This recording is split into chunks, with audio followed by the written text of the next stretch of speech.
Some of the most prominent societal pressures that I've experienced in my life is the idea that you have to have a certain body image, especially growing up, that was really prominent. The pressure to succeed.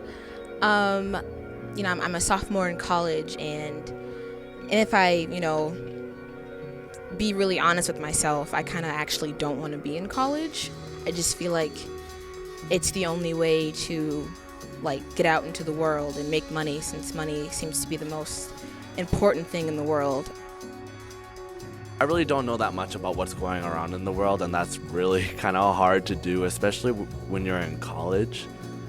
I can know when a celebrity dyed their hair or whoever won an Oscar, but I can't tell what's happening in Syria or what's happening even sometimes in our own community, and that's kind of hard.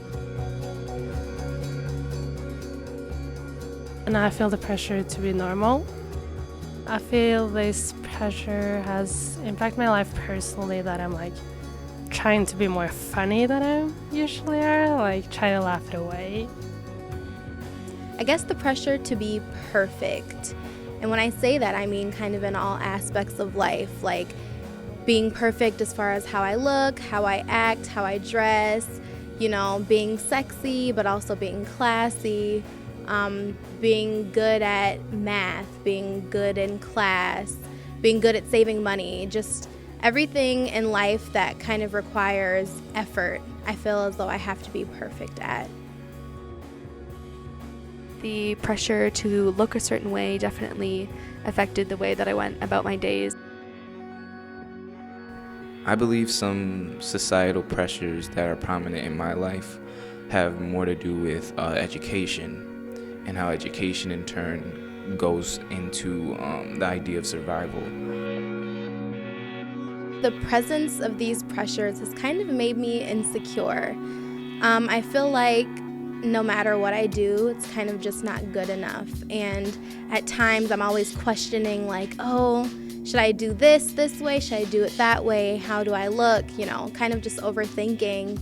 And I just really feel like it's impacted me a lot more. I guess I never really noticed it in high school, but once I got to college, it was kind of like a big slap in the face, wow, I'm really feeling pressured by this. We are the ones that give these pressures and expectations their power in our lives. I think we need to learn to forgive ourselves and try, as hard as it may be, to live for ourselves and no one else.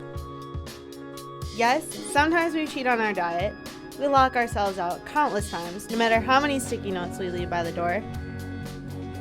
We stay up late, binging on Netflix and whatever sugary, salty, crunchy treat is closest to our bed.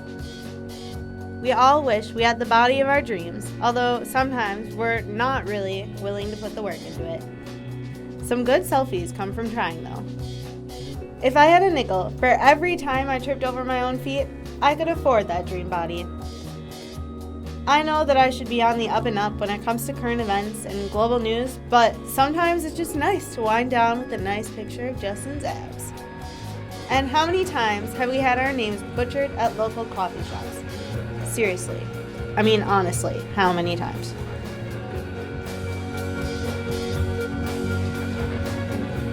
Our deepest fear is not that we are inadequate. Our deepest fear is that we are powerful beyond measure.